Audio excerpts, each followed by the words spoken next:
এই মুহূর্তে যুক্ত হচ্ছে আমাদের সাথে সুকন্যা আমির। সুকন্যা, বইমেলায় আজ দর্শনার্থীদের ভিড় কেমন দেখছেন?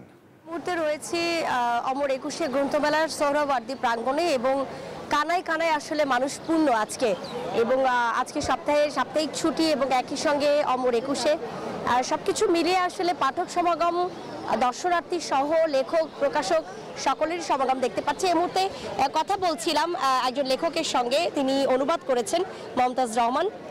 কার বই এবং কি অনুবাদ করেছেন, উপন্যাস নাকি কবিতা না গল্প?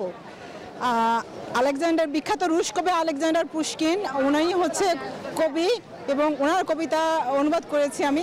আমি ডক্টর মমতাজ রহমান, আমি রাশিয়াতে পড়াশোনা করেছি, আমি রাশিয়ান ভাষা জানি এবং এই কবিতার বইতে রাশিয়ান কবিতা এবং আমার কোন প্রকাশনী থেকে বইটি পাবে পাঠক? স্বরলিপি পাবলিকেশনস থেকে প্রকাশিত হয়েছে 149 নম্বর স্টলে। এবং আমি আসলে অনেক বছর ধরে রাশিয়াতে পড়াশোনা করেছি, ডাক্তারি পড়েছি এবং বর্তমানেও আমি রাশিয়ান অনুবাদের কাজ করে চলেছি এবং ভবিষ্যতে আরও কাজ করব। রাশিয়ানদের সাথেই আমার আসলে বেশিরভাগই কাজ হচ্ছে আর কি। অসংখ্য ধন্যবাদ আপনাকে। যেমনটা বলছিলাম যে কানায় কানায় পূর্ণ আজকে মানুষ, সোহরাওয়ার্দী উদ্যানের প্রতিটি স্টল প্যাভিলিয়নে ঢু দিচ্ছেন পাঠকরা এবং পছন্দের যে তালিকা সংগ্রহ করা ছিল সেই তালিকা থেকে আসলে বই তারা কিনছেন।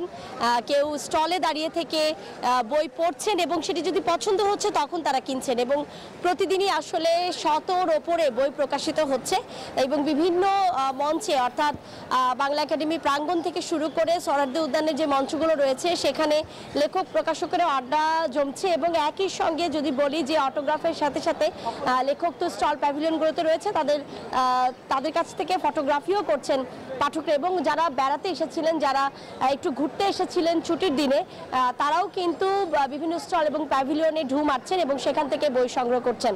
তো সোহরাওয়ার্দী প্রাঙ্গণ থেকে এই ছিল আমার কাছে এখনকার মতো খবর। সুকন্যা, আপনাকে ধন্যবাদ।